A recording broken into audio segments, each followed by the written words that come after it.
Ora então, muito boa tarde. A reforma é sem dúvida para muitos portugueses, e certamente noutros países acontecerá o mesmo.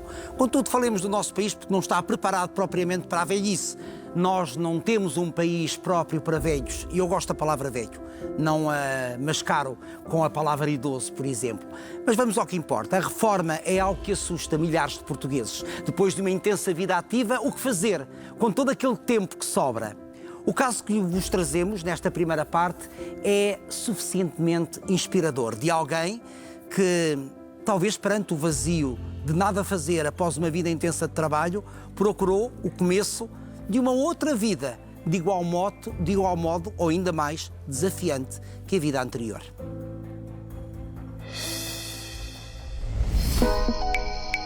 Chegado aos 65 anos, reformado, depois de ter passado múltiplas situações em termos de uma vida inteira de trabalho, pensei fazer variedíssimas coisas.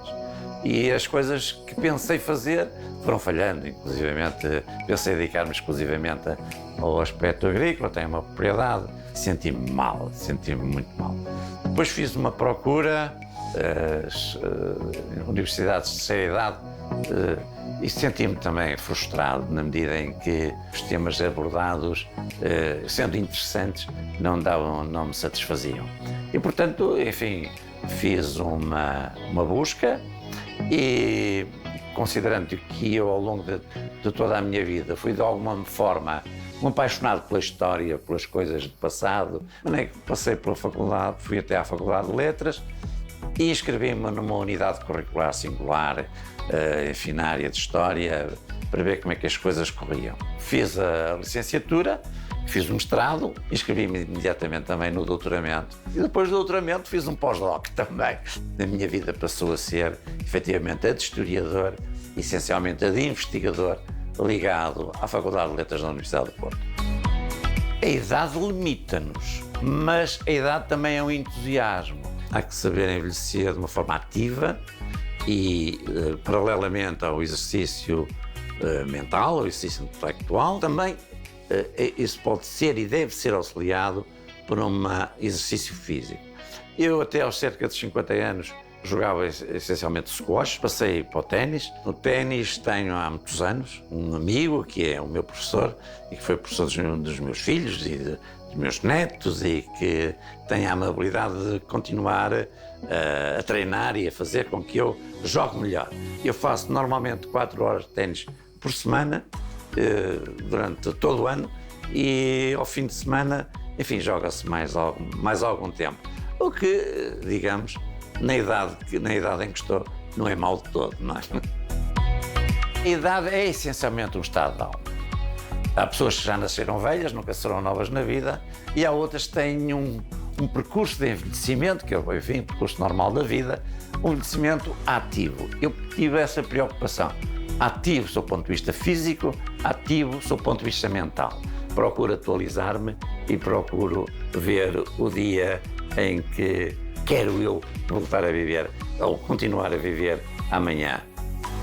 Protelando o fim, que um dia há de chegar, mas não pensando muito nele. Gosto mais de pensar no dia da amanhã. Depois da amanhã já é capaz de ser muito longo, mas o da amanhã vamos pensar nele com força. Quero viver o dia da amanhã. Eu, e já agora a família, e por que não, aqueles que fazem parte integrante da minha família, que são os meus amigos. Seja bem-vindo, Sr. Professor. Não, só Adrião, por favor. A partir de agora eu trato por Adrião. Está-me a enganar em relação à idade, não tem 82 anos. Pareceu-me vê-lo ali de pé numa mota e a jogar ténis. Não, tem alguma razão, de facto, estou mais perto dos 83 do que já dos 82. Já agora, não. com que idade é que se sente? Olha, sabe que a idade, como eu estou-me a repetir, a idade é essencialmente um estado de alma. Há pessoas que nunca foram novas. Sim. E há outros que lhes custa a envelhecer. O envelhecimento no indivíduo, no ser humano, começa exatamente quando o indivíduo quer deixar de aprender ou nega-se a aprender. Não se interessa pelo amanhã, não se interessa pelo que quer que exista de novo. Aí, de facto, ele está envelhecido. Morreu ontem e não deu fé. como é que se preparou para a reforma? A reforma era alguma coisa, ainda por cima tendo uma vida intensa em termos de trabalho, aliás, desdobrando-se em mais do que um trabalho, preparou-se para a reforma de alguma maneira? Para o vazio que poderia vir ou advir da reforma? Eu tive a sorte de ter um trabalho diversificado e eu corri o mundo, enfim, desde os Estados Unidos, toda a América Latina, dos países da Europa, e esse deu-me alguma força e algum entusiasmo para ver que, de facto, o mundo não é igual.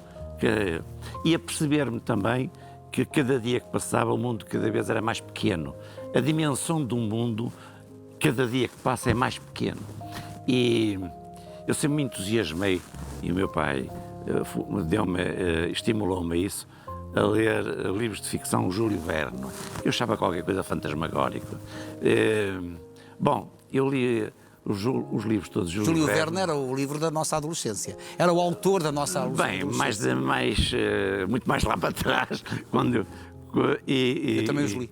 Enfim, era apaixonante. Mas mais apaixonante foi viver alguns factos. Quer dizer, a ida à Lua, sim, por exemplo, era qualquer coisa de fantasmagórico. 1969. O homem ir à Lua. Bom, eu vivi qualquer coisa que os meus netos hoje não ligam qualquer importância a isso, que é eu sentado em minha casa, ver o homem a chegar à Lua em 1969. Exatamente, também vi. Às 3 e tal da manhã, ver o homem a chegar à Lua. Uma emissão conduzida pelo José Mensurado, lembra-se? Lembro. O nome de quem conduziu a emissão já não me recordo. Ou, enfim, recordo-me de alguns disparates depois que foram ditos, mas aquilo que eu mais me analiso assim, mas um homem que vê o Júlio Verne, que leu o Júlio Verne, a viagem à Lua, e depois viu ao natural. Ele era um visionário. Em tempo real, sim, não é? Ver o homem a chegar à Lua. Da ficção à realidade. Bom, isto leva-me a acreditar que tudo mais será possível no dia da manhã. E por isso a minha vontade é chegar a ver aquilo que é o dia da manhã. Sabe, uma das coisas que torna as pessoas muito velhas é dizer, no meu tempo, eu detesto isso. Porque este é o nosso tempo. O meu tempo... É este? É este que eu estou a viver. Já foi o outro todo e é este. Considero. E será o amanhã? Claro. E depois também há alguma hipocrisia de dizer, bom, eu quero construir um mundo para os meus filhos, para os meus netos. Bom, eu sou muito egoísta. Eu não quero construir mundo nenhum para os meus filhos. Quero construir o seu mundo. Eu quero construir um mundo no qual eu ainda possa viver e ver esse mundo que os meus netos vão naturalmente já transformar. Eu estou a dizer os meus netos, alguns já são doutorados e já estou a falar dos bisnetos, não é? Já tem bisnetos, não tem? Eu tenho 3 bisnetos, está à espera já do quarto bisneto. Mas já lá iremos. Já está a chegar. Já lá iremos. Então, se me permite, Adrião, o que é que fez em termos de trabalho ao longo de toda a vida? Bem, essencialmente, eu tenho uma formação na área da gestão e, portanto, dediquei-me ao mundo empresarial, ao mundo nessa área. Enfim, dediquei-me a várias empresas. Nunca tive o meu emprego. Eu tinha trabalho, não é? O emprego ia mudando de acordo com as condições, de acordo... Mas gostava daquilo que fazia profissionalmente? Gostava com aquilo que fazia porque me proporcionava sempre a curiosidade do dia de amanhã, qualquer coisa diferente. E também as viagens pelo estrangeiro? Também. Nunca me deixei instalar. Se alguma coisa fiz que me deu algum gozo, foi não me deixar instalar. O instalar-se, quer dizer, o meu, quer dizer, o meu emprego, por exemplo, é qualquer coisa que é limitativo, é redutor, não é? E eu pretendi sempre mudar até para me enriquecer. E o trabalho, de facto, enriqueceu-me em termos de conhecimento. A única coisa que não me enriqueceu foi em termos de conta bancária, mas não se pode ter tudo, não é? Mas então, uma vez que começa a trabalhar, ao que julgo saber cedo, o que é que ficou para trás? Porquê é que não prosseguiu os estudos?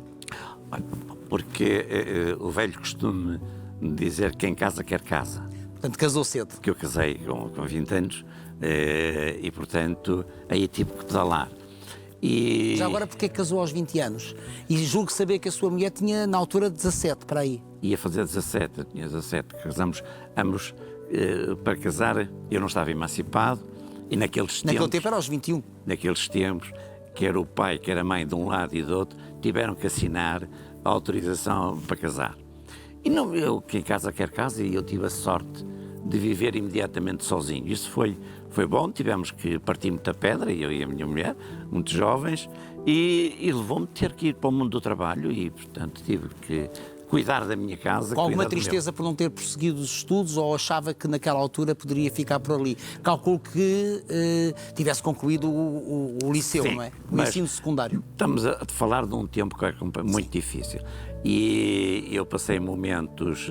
Estamos a falar há mais de 60 anos. Pois estamos a falar há bastante mais Há 62 anos, quando tinha 20. Quando tinha 20, pois. 63 anos para trás. E eu tinha algum percurso que ia-me criar alguma dificuldade em termos de estudo. E, portanto, segui outra via. O que não quer dizer que não tenha procurado sempre enriquecer o meu espírito. A leitura fez parte constante do meu viver, quer dizer, eu procurei sempre enriquecer o meu espírito por intermédio da leitura, considerando que o saber não era um produto acabado. Quer dizer, Aliás, nunca se sabe tudo. estou longe disso e, aliás, a história... até ao último dos nossos É dias. evidente. E, sabe, a história torna-nos infelizes porque nos mostra o pouco que nós sabemos em função da imensidão do tempo. Não é? E pronto, perante essa realidade, quando nós intuímos essa realidade, tornamos um pouco infelizes, porque sabemos por mais anos que possamos, que não seja possível viver, nunca atingiremos um patamar de saber, qualquer coisinha mais. E nessa avidez de conhecimento, calculo que para si, como para muitas pessoas como o senhor, a vida acaba, por muito longa que seja, acaba por ser curta. A vida é curta para todos nós. Exatamente. A vida é curta para todos nós. Mas, como eu há pouco disse, o indivíduo envelhece quando deixa de aprender. Eu tive, ao longo da vida, contactei pessoas extraordinariamente jovens. Deixe-me contar-lhe este caso. Um belo dia, para um trabalho académico que estava a fazer, eu precisava de conversar com o professor Adriano Moreira. Escrevi ao professor Adriano Moreira, que não conhecia de lado nenhum, nesta situação de que, se calhar, não me responde, olha, paciência e tal. Mas, de qualquer maneira, escrevi-lhes. Eu precisava de conversar com ele, dizia o que estava a fazer um trabalho académico, e gostaria de trocar impressões com ele. O senhor foi gentilíssimo, imediatamente me respondeu, disponibilizando-se a receber-me, inclusive, na Academia das Ciências. E aí eu tive uma grande lição. Portanto, eu vi uma pessoa que fez agora, em setembro, 99 anos. Sim, está a caminho e de vi 100. um homem sem idade. Um homem que era Ele é da um homem minha. sem idade, sim. O professor Adriano Moreira é um homem sem idade. É um homem do meu tempo, vindo de um outro tempo, com uma vivência fantástica. É um homem moderno. Um homem atualizadíssimo. Um homem moderníssimo, Um homem exatamente. atualizadíssimo. Aliás, Um homem- basta ler os seus livros. Evidente que vem dizer que conseguiu passar a espuma dos tempos. Exatamente. Não é? Conseguiu voar-se a uma espuma dos tempos. E eu disse, mas este homem é fantástico. Este homem não tem idade. E eu já Conseguiu outra coisa notável, peço desculpa de interromper, que é ser respeitado por todos os quadrantes. É um dos grandes senadores da nação. Só não é respeitado pelas pessoas menos pensantes. Exatamente. Não é? E, portanto, esses não respeitam não têm nada. o gabarito dele. Não, esses não respeitam nada nem ninguém. Eu fiquei... Isto agora já dava outra conversa. Claro, isto é... Também ela muito desafiante. Também seria interessante e até seria pedagógica, não é? Mas se tivermos tempo, ainda lá vamos. Seria pedagógica. Mas aí eu tive a noção de facto o que pode ser a diferença de idade entre o indivíduo que diz, já não é do meu tempo, já foi do passado, completamente cansados, mais novos do que eu, mas cansados. E o seu professor, com uma jovialidade, com uma frescura de espírito, lembrando na hora todo um passado e disponibilizando-se a ser-me útil. Mas há aquela questão do início. Portanto, a concluir uma vida ativa em termos de trabalho, isto não foi, portanto, para si, nada de assustador, porque já sabia o que é que queria fazer com o seu tempo. Eu fui desacelerando progressivamente. Quer a aceleração, quer a desaceleração, nas coisas da vida não devem ser instantâneas, senão há o desastre. Eu fui desacelerando a minha vida ativa de uma forma progressiva, mas fui pensando, e agora o que é que eu vou fazer para preencher o meu tempo e tal? E ainda tentei, enfim, tenho uma exploração agrícola e aí disse, não, isto não pode ser, isto não me dá satisfação. Depois ouvia muito falar em universidades séniores, universidades de seriedade, pomposamente assim chamadas, e frequentei algumas, fui de passagem, algumas pessoas abriram umas portas para eu poder visitar. E senti-me muito brilho. As pessoas o universo, a maior parte do universo era mais nova do que eu, eu não me dava satisfação. E depois de ter algumas situações, enfim, sociologia política e algumas coisas que procurei fazer, disse não. Bom, de facto, eu tinha tive sempre uma paixão pela história. Era bom aluno na história, no secundário? Não porque efetivamente também não tive os melhores professores. Pois. Sabe que a história num outro tempo era essencialmente nomes e datas. E era papagueada? E a contextualização não se fazia. Portanto, a história é uma sucessão de factos. Aliás, nós éramos convidados a decorar os factos históricos. Isso não se criava uma mnemónica Sim, para a gente. não havia compreensão dos factos. A compreensão dos factos não existia. Eu recordo. O ensino era todo assim, No aliás. liceu, lembra-se também. Lembro. A guerra dos 100 anos, andaram sempre a bater uns com os outros e tal. E onde é que a gente entra nisto? Entramos de que maneira, não é? Entramos de que maneira? Quer dizer, e essa vontade da história existia em mim. Existia paralelamente para se conhecer, para se estudar história. Há duas outras vertentes que são fundamentais. Uma é a geografia, localizar no tempo, que é importantíssimo. Cada terra tem os seus usos e costumes. E como o mapa mudou ao longo dos séculos. E a filosofia. Sim. Portanto, se nós na história tivermos esta componente em atenção, que é a geografia e a filosofia, não é impunemente que aqui há uns anos havia a ciência histórica ou filosóficas, não é? Portanto, juntava estas duas coisas, nós começámos a entender alguma coisa. E foi por aí que eu fui. Primeiro fui até à Faculdade de Letras e cursei uma unidade curricular singular, o que foi muito bom, na medida em que deu uma oportunidade de me ambientar. E depois os resultados foram interessantes. Fiz normalmente as provas. E uma professora, aliás, excelente professora, uma docente magnífica, perguntou-me: Adriano, mas você anda a fazer o quê aqui? Em unidade curricular singular. Cabe lá com isso, você faz, mas é uma licenciatura, não sei, então. E entusiasmou-me. Com que idade é que entrou para a Faculdade de Letras? Eu cheguei à Faculdade de Letras e ia fazer 69 para 70 anos. Que é uma idade jovem ainda. Não, Com certeza. E, portanto, licenciatura,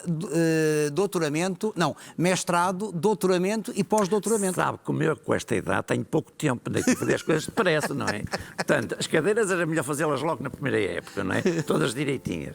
Fiz as cadeiras todas na primeira época, na licenciatura. Começava a licenciatura 3 anos. Imediatamente entrei no mestrado. E o mestrado são 3 anos, obrigatório. Peço desculpa. O mestrado são 2 anos, obrigatoriamente fiz os 2 anos. E eu disse: mas e agora? Perguntei ao meu orientador: professor, o que é que eu faço agora? Eu faço doutoramento. E eu: é para isso que vamos imediatamente. E terminei o doutoramento e perguntei: e agora? Agora um pós-doc. E entrei no pós-doc, claro. E agora?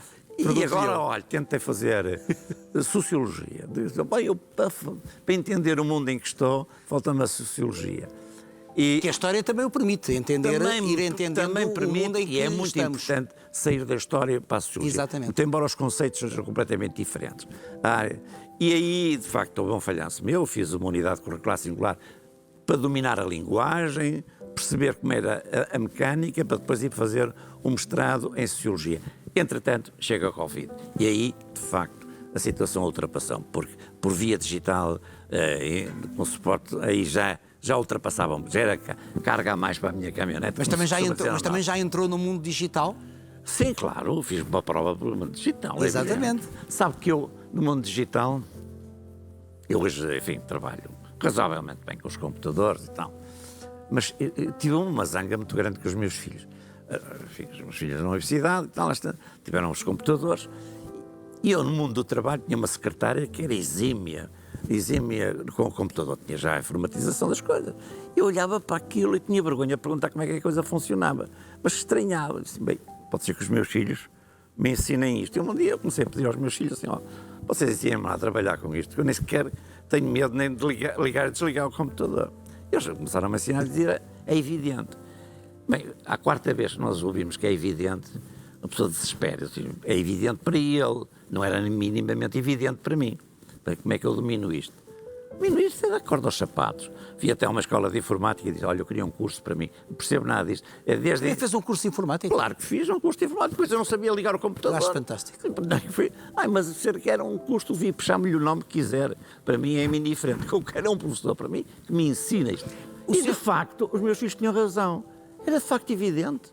O que eu não via era a evidência. E depois tem ali a maior das livrarias à sua disposição através da internet, não é? Eu gosto mais de livros, de qualquer das maneiras, mas também ali rapidamente chegamos a qualquer parte do mundo. Eu já tenho um acervo, enfim, aquilo que é necessário para o meu trabalho, mas eu extrago os livros. Eu escrevo. Eu também faço isso. Eu escrevo os livros. Enfim, os livros ficaram, um dia que eu vá de viagem, os livros cá ficam mas ficam anotados por mim. Já falou aí dos filhos, já falou dos netos, dos bisnetos, vamos à família. Como é que a família... Para já, quantos filhos é que têm? 4. 4. Com que idades? 2 rapazes, 2 raparigas. Sim, senhor. 61, 60, 58, 46. Como é que foi isto de ser pai? Ser pai ainda por cima, em muitas alturas ausente, porque andava no estrangeiro. Bem, eu só fui pai como presente. Não é isso, com certeza. Mas o facto de trabalhar... Desculpa. Gosto do seu sentido de humor. Também é isso que faz com que não envelheça. Eu estou a dizer, um pai ausente, muitas vezes tinha que se ausentar do país. Eu tive a sorte de ter uma mulher que foi, de algum modo, mãe e pai. Não é? Mãe e pai. Os primeiros filhos, os três filhos, como compreenderá em função da idade, chegaram, foram muito bem-vindos, fiquei encantado, nasceram também 2 rapazes, uma rapariga e... A quarta veio mais tarde. A quarta é bastantes anos. E às tantas, a conversar com a minha mulher, eu dizia, já viste, há muito pouco tempo vamos ficar sozinhos, porque os nossos filhos vão seguir a vida deles, enfim. E ela concordou que efetivamente, então, vamos ter outro filho. E então quisemos ter um filho. E a quarta foi uma coisa pensada e querida. Todos os meus filhos são queridos, obviamente, mas foi o único filho que foi notoriamente pensado para atrasar a nossa velhice, o nosso... Porque... Isso não é levemente... Isso não é uma... Perdoa-me... Egoísta? Sim, eu ia perguntar isso de não, forma mas eu sou delicada. egoísta. Mas isso já me disse. Não, isso é uma atitude levemente egoísta. É, mas eu sou egoísta. Portanto, sempre que os meus filhos casaram... Então e esta sua filha mais nova também já não casou? Já casou também. Também já voou? Já voou também. Portanto, o ninho está vazio. Agora, o único que não deixo voar é o cão, pá, porque o Oscar Bernardo... O Oscar Bernardo tem que ficar comigo. Que idade é que tem o Oscar Bernardo? O Oscar Bernardo tem 2 anos, não está a idade. Ainda é muito novo. Não, e sempre que algum vai, que, enfim, que o tempo os leva, nós temos a preocupação de ter um... O Oscar sabe, os filhos têm ciúmes por vezes do Oscar, porque o Oscar ocupa muito bem o lugar, sabe? E faz-nos uma companhia extrema. Deixe-me introduzir aqui na conversa a senhora, sua mulher, pode ser? Não estava previsto, mas enfim. Quero conduzir o programa. Não posso. Pode. Seja bem-vinda, senhora Dona Joaquina. Obrigada. Há 62 anos casados. Cá vamos, não, e muito bem, quero sentar, por favor. Ai, peço desculpa. Qual é o segredo para 62 anos de união? Já agora? Ora bem, muita paciência. É preciso muita paciência para o Adrião. Muita. Porque a rapidez dele é muito maior que a minha, não é? É tudo muito rápido. É muito maior que a minha. É muito maior que a sua. E muito maior que a maioria das pessoas. E sempre foi assim, ao longo destes 62 anos? Sempre foi assim. Sempre foi assim. Agora, na realidade, eu fui mãe e pai, não é? Como viu? Muito bem. Pronto. E como é que foi, muitas vezes, ter de lidar com a educação dos filhos, não é? Estando ele ausente. Ora bem, eu nunca tinha só os filhos em casa, tinha os filhos e os amigos, portanto, muita gente nova... Os amigos dos filhos. É? Os amigos dos filhos. Os amigos dos filhos, não é? Portanto, menos de 8, 10 ali à volta, eu nunca tinha. Mas isso também era algo que os pais promoviam nos filhos, que era os amigos em casa. Era natural. Portanto, eles isso é muito natural no Porto. Eu acho que é menos em Lisboa. É? Sim. Pronto, isso ajudou bastante, não é? E depois, sei lá, comecei muito nova, não é? Casei como viu, com 17. Casou muito nova mesmo. Com 17 anos, não é? E pronto, a minha família, o meu pai foi exilado político, foi uma coisa que me marcou muito. Tive que optar em ficar casada ou seguir a família, não é? Exilado político onde? Teve que sair do país? Sim. Para onde é que ele foi? O meu pai levou o general Humberto Delgado à embaixada e a seguir foi para a embaixada de Cuba, não é? Portanto, a minha família ficou por ali, a mãe e os mais novos foram, e eu tive que pedir licença para ficar casada porque já tinha namoro com o Adrião. Imagino que 74 ou 25 de Abril para si tenha tido um significado ainda mais especial, ou não? O 25 de Abril? Sim. Sim. A democracia, ao fim e ao cabo, é isso, ora bem, para mim, procurar a democracia porque começou logo em 59, não é? Segui o meu pai, segui o general, acompanhei-os muitas vezes, portanto, foi sempre uma coisa que... O general sem medo. O general sem medo. Obviamente de Me Too, a célebre frase. E depois, claro que o 25 de Abril pôs muita coisa no lugar, não é? Os homens estavam habituados a viver de determinada maneira, as mulheres teriam de ficar todas muito ao lado. As mulheres teriam de ser submissas. Ficámos todos muito mais a um nível, muito mais próximos. Mas as mulheres ainda têm muito para conquistar, ainda não têm os mesmos direitos que os homens. Não tenho muita razão de queixa. Não, a senhora não, mas muitas mulheres terão. Não. O Adrião faz a vida dele, eu também fiz a minha, não é? Pronto, gostei de música, estive num coral 15 anos, enquanto o Adrião trabalhava. Sempre que eu ia cantar para qualquer sítio com o coral, o Adrião acompanhava-me e eu acompanho o resto da vida, não é? Há uma partilha, uma partilha grande. Respeito pela individualidade do outro. É impossível, de outra maneira. Isso é um dos segredos. É? Não é? Eu acho. Sim. Que é eu, tu e nós. E depois muita gente, não é? Os filhos, também os filhos não casaram tarde, casaram cedo. Os netos. Os netos. Quantos netos têm? 10. 10. Os bisnetos. 3. 3. Para já. Bisnetos da idade da neta mais nova. Exatamente. O que ajuda também muito a integrarem, ficarem juntos. Temeu que com a reforma o seu marido ficasse em casa ou, conhecendo melhor do que ninguém, saberia que ele iria voar? Nunca me passou pela cabeça que o Adrião ficasse em casa, só por uma doença. Não é? Mas ele já teve problemas de saúde. As doenças ele nunca as aceitou muito, não é? Teve 15 dias doente. Mas teve ali os sustos valentes, porque teve uma septicemia e, ao que julgo saber, um cancro, não foi? Sim. Nos intestinos. Sim, mas ele nunca ligou muito a isso. Ficou sempre rápido, resolver o problema rapidamente, não é? E não pensar muito nele, que não vale a pena. Não, eu pensei no dia da manhã. No dia da manhã. Que é melhor que o de hoje, de certeza. É, de certeza absoluta. De certeza A senhora absoluta. também é assim ou é diferente? Olha, ou ele também lhe incutiu esta forma de viver a vida? Não, ele incutiu-me esta forma de viver a vida. Eu tenho um bocado de dificuldade na rapidez com que ele faz as coisas. Mas pronto, olha, lá me vou habituando. Como é que entendeu a entrada dele na Faculdade de Letras do Porto? Muito bem. Achei que ele fez muito bem. Era o sonho dele. A paixão da história que havia paixão da ficado história, para trás? tinha todo o direito de concretizar e concretizou muito bem, como nós vemos, não é? Isto foi pensado na sua cabeça e contou logo à sua mulher e à família ou levou algum tempo para contar? Não, aqui a minha mulher é mais cerebral do que eu.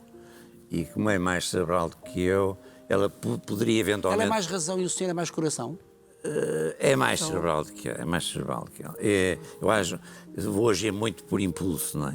E a minha mulher é natural que pusesse alguma, vê logo que faz e tal, para depois não te magoares. E, portanto, foi a última... Algum receio? Algum receio. Portanto, foi a última pessoa a saber. Ela já deveria desconfiar, mais ou menos. Até quem foi a primeira? A primeira foi a filha que estava mais longe. Estava no Brasil e eu escrevi-lhe e dizia, olha, no WhatsApp, não sei o quê, dizer, sabes, eu vou fazer esta história. Aliás, disse uma coisa que ela não sabia o termo, disse, olha, vou-me inscrever na Faculdade de Letras da Universidade de Porto como aluno ordinário. Como aluno ordinário? Mas tu não és ordinário. Eu tive que explicar que, enfim, que era uma terminologia nossa. Ordinário no Brasil é outra coisa. Pois é o ordinário. Aluno ordinário. Não, cá também é, mas é que as nossas palavras têm muitos significados. Sim, sim. O português é muito rico. Em termos académicos, enfim, a coisa sim. tem outro significado e ela, claro, não dominou.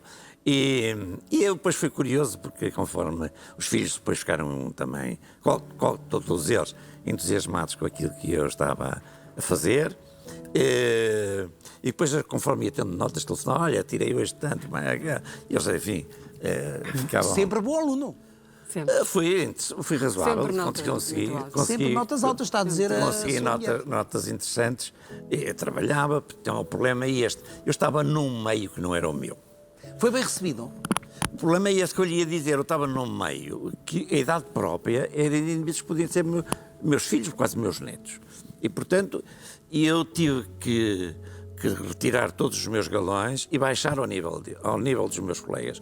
E a partir do momento em que eu baixei ao nível deles, integrei-me e eles tiveram a gentileza fantástica de me aceitarem entre eles. E fez festas académicas, fez queima das fitas, fez o cortejo, fez tudo? Tudo, com a cartola, é tudo, é evidente, fez tudo isso. E eu tive uma sorte também. Os professores da Faculdade de Letras da Universidade de Porto, que aceitaram-me, trataram-me sempre um igual entre iguais. Nunca me trataram como um indivíduo, enfim, já com a idade que eu tinha e, portanto, não me deram nenhum tratamento preferencial. Era um igual entre iguais, era mais um aluno. E, portanto, fizemos viagens, inclusive foste para Roma, etc. E sempre com o mesmo espírito de camaradagem, em que nós estávamos todos nivelados. E mais, havia uma coisa simpática. Eu nas aulas olhava para aquela gente toda, desde os professores aos alunos, estava tudo de cabelo preto. E eu disse, bom, por arrastamento o meio homem deve estar preto. Pá. Quer dizer, não via rugas. E dizia, por arrastamento, eu também não devo ter rugas. Pá. Estávamos todos da mesma idade. E curiosamente, a uma ocasião, enfim, das várias coisas, há uma professora que uma ocasião fez queixar a minha mulher no jantar, que eu era um bocado irreverente, porque eu tinha que baixar a idade dos meus colegas e aí... Mas tinha que baixar a idade dos seus colegas ou já por si é irreverente? É porque eu acho que não me fica bem agora. Mas então eu digo, por aquilo que conheço, que é muito pouco, só o conheço há 40 minutos, há aí... Mas eu também digo, irreverência. eu também digo, é mesmo irreverente. Mas a senhora conhece há Completamente 63 anos. irreverente. Mas ficamos assim. Mas é importante isso. E há uma outra coisa que eu pude ver neste retomar aos bancos de escola, é que num outro tempo na escola haviam 3 tipos de alunos. Os bons, os assim e os maus. Hoje não existe esta divisão, não existe. Existem os bons, e devo dizer que há alunos jovens fantásticos, excepcionais, muito, muito bons. O futuro está garantido com esses. E existem os maus, muito maus, porque estão ali, porque não sabem o que é que vão fazer. Aqueles que estão a meio não existem, não há um meio. Quer dizer, existem bons, muito bons, e os maus, muito maus. É evidente que depois, a única coisa em que eu não concorria com eles, dizia, meus amigos, eu sou igual a vocês, com uma diferença. É que vocês vão para o mercado de trabalho e eu venho do mercado de trabalho. Não vou competir convosco. Acredito que fossem tempos muito entusiasmantes e acredito também que quando regressava à casa e ia estudar, também isso lhe desse muito prazer. Quando chegava à casa ia estudar, efetivamente. É maravilhoso. Ia estudar. Perdia o meu tempo, pedia licença à minha mulher para roubar o tempo de convívio, que é natural, que conviva-se com ela. E ia estudar, porque, além de mais, eu não podia fazer má figura depois na escola. Não podia cabular. Não podia cabular. Era só o que faltava aos 70 anos. Apesar que eu tive uma cadeira, enfim, que eu vou dizer ela, que era paleografia, que é isso aí, eu tinha uma dificuldade extrema. Via mal e aí tinha muita dificuldade. A família foi ver o seu cortejo da Queima das Fitas? Claro. Qualquer família vai ver. Normalmente não, são os pais. Os pais vão ver os filhos. Eu tive os netos a ver os filhos, a ver o avô. Filhos e netos. Filhos e netos a ver E a senhora também? Sim, claro. Sempre. Acompanhei sempre nos passeios. A única para todo coisa lado. que a minha mulher não acompanhou... Foi para a faculdade. Foi para a faculdade e depois para o Eu tinha que queimódromo. fazer em casa, como pode calcular, não é? Alguém tinha que Pode gerir a calcular. casa. Eu achei muita Pode piada calcular. estar no queimódromo, na medida em que de vez em quando os meus netos falavam das coisas do queimódromo, da queima das E fitas. dos excessos? Bom, todas. Também aquilo foi tudo ao que se passa. queimódromo. E eu disse, não, também tenho que ir ao queimódromo. E lá fui. E de facto aí, devo-lhe dizer que me senti o peso dos anos. E, pá, de facto não me consigo entrosar e entender isto. Mas lá saí do queimódromo às 5 da manhã. Mas teve uma curiosidade à entrada. Já agora permita-me que... Olha, à entrada teve sempre tempo livre para tudo. Andou por todo o mundo, não é? Mas a entrada no queimódromo teve a sua piada, permita-me que lhe conte esta. Entrava-se no queimódromo, em fila indiana, e estava a polícia, que revistava toda a gente, apalpava toda a gente e tal. E quando chegou a minha vez de entrar, era uma senhora, a polícia e tal, e olhou para mim, eu estava de cartola e tal, faz favor de entrar. E eu disse, desculpe, eu não admito sectarismos. Então a senhora tem apalpado toda a gente e não me apalpa a mim, eu faço questão que me apalpe. E ela apalpou. E apalpou. E concluiu que, efetivamente, não tinha nada. Ter um pai como o senhor, ter um avô como o senhor, os bisnetos serão muito jovens ainda, é colocar a fasquia muito alta. Isto é muito exigente para eles? Não, por vezes é complicado. É? Por vezes é complicado. É complicado porque vamos andar de moto, eu ando. Vamos jogar ténis, eu jogo. Vamos jogar pádel, eu jogo. Não é? Vamos estudar, eu estudo. Vamos estudar. Eu disse, vamos. Vocês devem estudar. Pois. Devem procurar ser melhores. Melhores do que eu fazer as coisas mais depressa. Porque eu demorei muito tempo. Também, enfim, há pessoas que dormem pouco. Eu durmo depressa. O meu tempo de sono, eu durmo o suficiente durante o tempo de trabalho, normalmente dormia 4 horas e meia. Devagar. Eu dorme devagar a senhora. A minha mulher dorme devagar. Eu hoje Quantas horas precisa? Eu? 8? 7, 8. Pois. Sim, menos de 7 é horrível. Pois é, eu também sei. É completamente Eu também não horrível. aguento. Mas eu consigo, fico Está perfeitamente. bem, Sim, já sim, percebemos. Já agora, percebemos. Mas tem que dormir. Já entendemos, escusa de nos estar a menorizar, o melhor é eu quero ouvir a sua família. Eu vou ouvir a sua família. Vamos lá. Ouvir a família. Olá, paizão! Surpresa! Olá. Estamos aqui para dizer que gostamos muito de ti, estamos muito contentes com este teu percurso de vida. És um exemplo para todos nós. A história é feita de factos reais e a tua história estará sempre connosco, com os bisnetos, os netos e perdurará para sempre entre nós. Olá, avô. No ténis ganho eu, mas no resto serás sempre nosso campeão. Olá, avô, gosto muito. Olha a Joana. Olá, avô. Olá, avô, Bisneto. Um beijinho. um beijinho, Parabéns. parabéns, Estás a ficar famoso. para ficar famoso. Um beijinho, Manuelis. Um beijinho, Manuel Luís. Este é o Pu. Olá, avô, e a todos os que desfrutam deste serão com o gosto. Eu gostava de dizer, em primeiro lugar, que seguramente farei parte de um grupo restrito de jovens da minha geração que podem dizer que vivenciaram a queima das fitas com o seu avô e que ainda hoje o podem convidar para um jogo competitivo de ténis. Estas são apenas duas das muitas razões por que nos enche de orgulho e porque todos te consideramos um exemplo a seguir. Espero que continues com a tua juventude e a partilhar a tua paixão pela história que a todos nos contagia. Um grande beijinho. O coração, a emoção. Meu coração. Isto não se faz. Faz. Isto não se faz. Bom. Está a ver? Isto engasga qualquer um, bem, mas. Isto também é um belo trabalho dos dois. Do casal. Ora, muito aqui bom. falou o número É que são 10, por o número números. 9 e o Ricardo. Isto é por números? É por números, é. Eu tenho o número 1, o número 2, e falou o número 10, que é a Joana, o número 9, que é o Tiago, Sim. o Ricardo é o número 8. 8, creio que é o 8. E a Beatriz, que número é? A Beatriz A deve Beatriz é 8. Não, o Ricardo é. ser 8 e 9, 10. A Beatriz, Olha, a Beatriz é 8. Ali é que está. A Beatriz é 8? É. Então que entre o número 8. Olha aí não. atrás de si.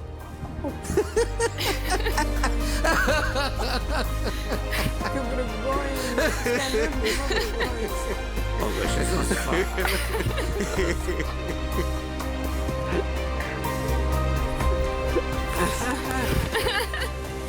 É uma balandreza, não é? Isto não se faz. É Não muito se faz o bonito. quê? Olá, Beatriz. Eu com a Beatriz já estive há bocadinho. Aliás, chegou primeiro que vós. Ai, sim, nós íamos, não chegamos. A sério? Pois. Não, chegaram com tempo. Sim. Beatriz, que avô é este fabuloso, em meu entender? Olha, é um avô único, 100%.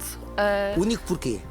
Único porque realmente não conheço mais ninguém que tenha um avô que faz o que o meu faz, que vá estudar, vá contra todas as expectativas que as pessoas têm dele, faz o que lhe vai na alma, dá uma abada ao meu pai a jogar ténis. É mais ativo que provavelmente metade dos netos todos juntos.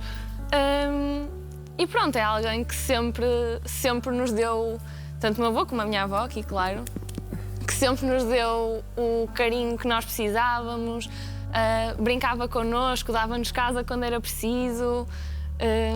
E pronto, não sei muito mais o que posso dizer. Eu por aquilo, não, já disse muita coisa, mas eu por aquilo que estive aqui a conversar ao longo destes quase já 40 minutos, eu entendo-o muito como um homem livre, completamente livre.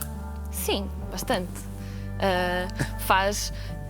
Quer fazer alguma coisa, vê como é que se pode fazer e E vai é em inspirador para vocês, os netos? frente. Definitivamente.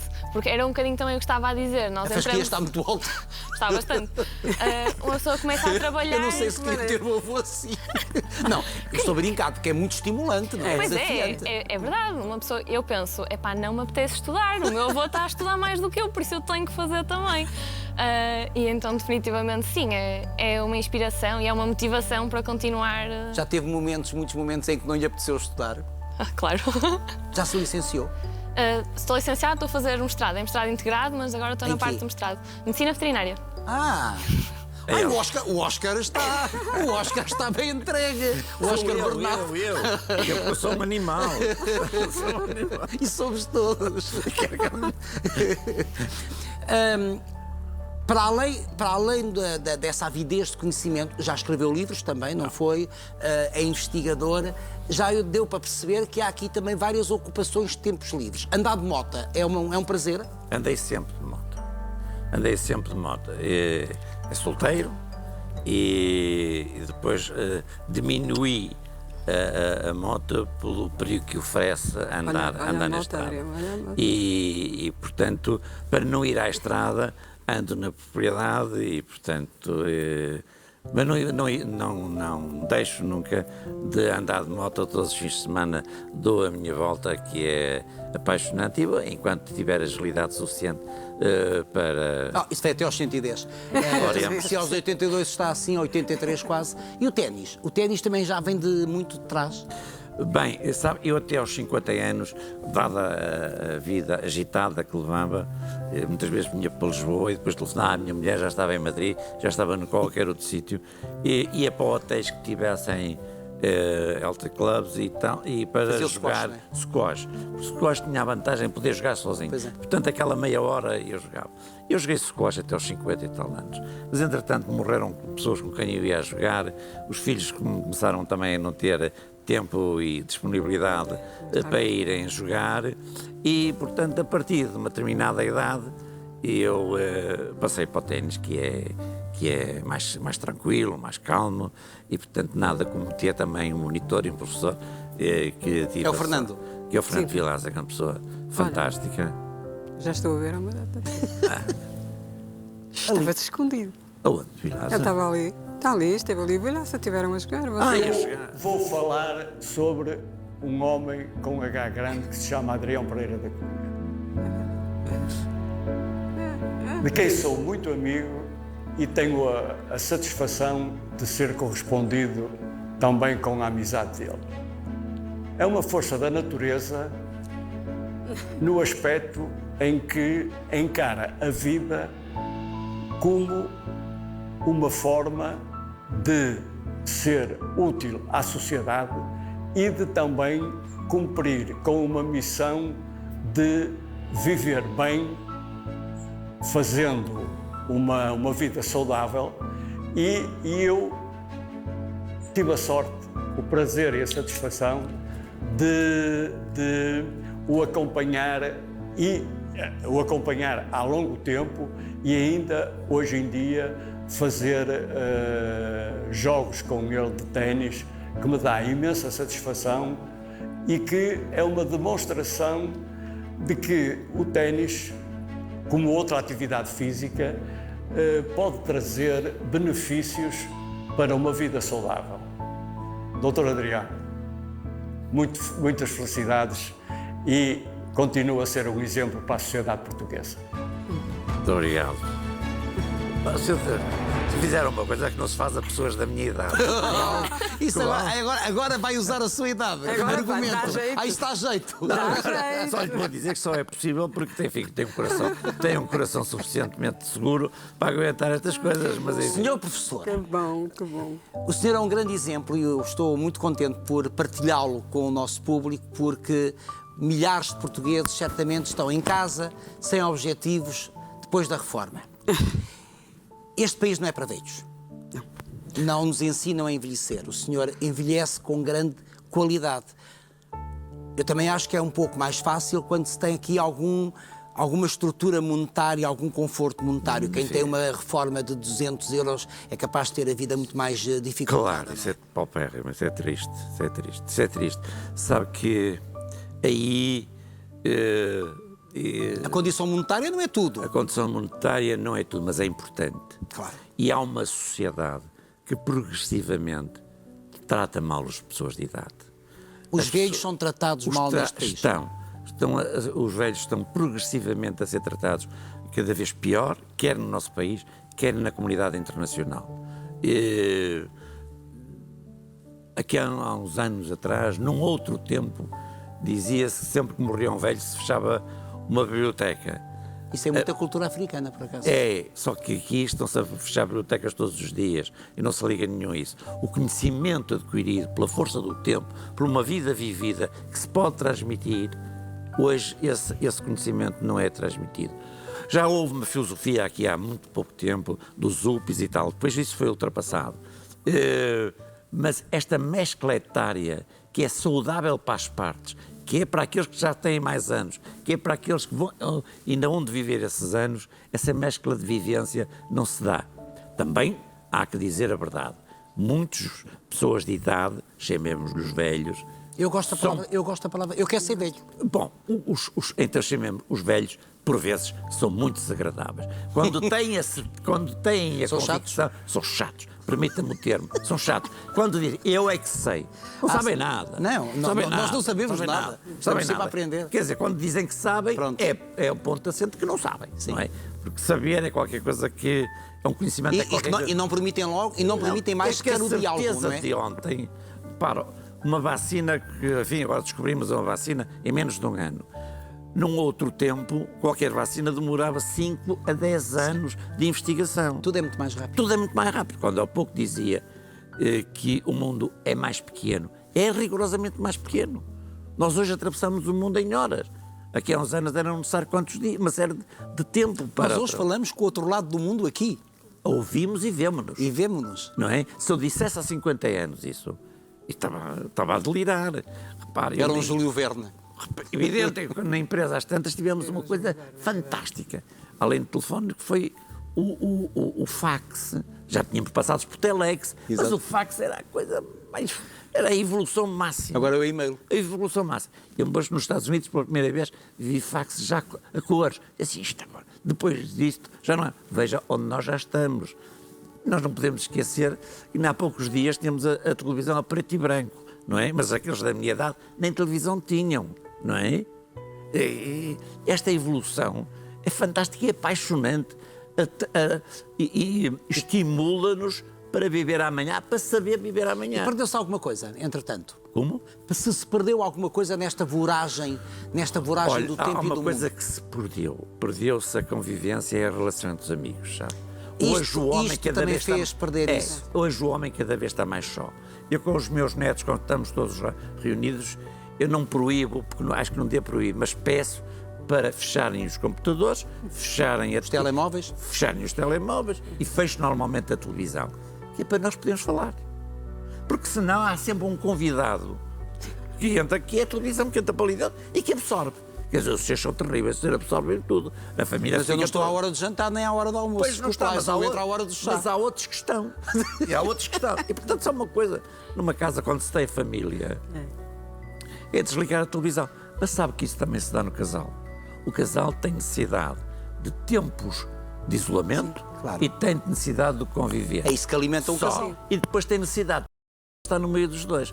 Porque há um segredo quando se tem uma vida a dois, como é o nosso caso, que já vamos fazer 63 anos de casados, que é, primeiro, a respeito da privacidade de cada um de nós. Cada nós devemos respeitar a privacidade. Nós temos necessidade de ter o nosso mundo. O nosso mundo. Eu tenho que respeitar o mundo da minha mulher, como ela tem a inteligência suficiente para respeitar a minha privacidade e o meu mundo. Mas de quando em vez, nós construímos também um mundo dos dois. E de vez em quando, nós temos que discutir e conversar acerca... Era aquilo que eu dizia há pouco, tu e nós. E de vez em quando, ser um casal normal, que é aquele que de vez em quando se dá mal. Porque o casal que se dá todo muito bem, normalmente separam-se, não é? O casal tem necessidade de ter horas boas, de preferência, mais o número de boas, mas também tem necessidade das horas más, para depois ter o prazer de fazer o intercâmbio da hora má para a hora boa. As horas más duram muito tempo quando se zangam? Convém que não durem. Convém que não durem. Eu acho que cada vez menos. Não fica para o outro dia, não fica para o amanhã. Com esta idade não pode, sabe? Já não se sabe que ela chegar, não é? Agora não. Não é? Agora não. Eu acho que nunca se deve deixar para o dia seguinte, não é? O fim não o assusta? O fim preocupa-me. O fim preocupa-me. Ou não pensa nisso? Não, penso que, olha, agora estamos com obras daquilo que vai ser a nossa última morada. E eu preocupa-me, porque, por exemplo, já disse à minha mulher, pedi para não ser cremado. Não vamos ser cremados. Não quer, aliás, ela também. Aliás, é uma modernice. Nós somos. Desculpe que eu lhe diga, se calhar vou chocar muito. Quer dizer, nós somos o povo mais parolo da Europa, não é? Agora temos uma modernice, que é toda a gente quer ser cremado. Eu respeito muito a ser cremado. Mas já temos uma sociedade que a nossa educação é judaico-cristã. Quantos padres já foram cremados? Quantos bispos cremados? Quantos papas cremados? Quando estava a falar da última morada, não me diga que estava a falar do jazigo. Claro, não. Precisava de obras, tinham que ser feitas. A minha mulher é que já não me deixou comprar uma coisa para cobrir um dia a minha Mas eu urna. estou a pensar, vou fazer um jazigo de cristal para mim. Também é bom. Com o intercomunicador de presença. Mas é interessante, sabe, que pensar nisto dá-nos vida. Mas com certeza. Para já, E sobretudo encarar com algum humor para já, o fim da vida. Eu certo. vou lá com muito É muito respeito, certo. porque tem lá as pessoas que foram mais queridas. Com certeza. Em toda a minha vida. Claro. Foi as pessoas mais queridas que me aconteceram na vida. Os pais. Foram os meus pais. Naturalmente, depois dos meus pais, a minha mulher, os meus filhos, os meus netos, etc., completaram tudo isto. A família é isto mesmo, não é? Mas eu tenho sempre uma boa memória das pessoas que me criaram, que me deram tudo aquilo que eu pedia e que ultrapassaram aquilo que eu necessitava. E eu tenho a Foram certeza que os seus pais estarão muito orgulhosos deste filho. Tenho pena de lhes ter dado a alegria que eles mereciam, mas olha, foi o possível. Dá à mulher, dá aos filhos, dá aos netos e deu-me a mim também. Muito Aos obrigado. amigos. Eu é que muito agradeço obrigado. Não, eu é que Está agradeço. certo. E boa viagem de regresso ao Porto. Obrigada. Muito obrigado. Obrigada. Agradeço muito. Daqui a pouco vamos voltar na segunda parte do nosso programa com a Yennefer, a concorrente que saiu do Big Brother no passado domingo. Será a segunda parte do programa. Até já.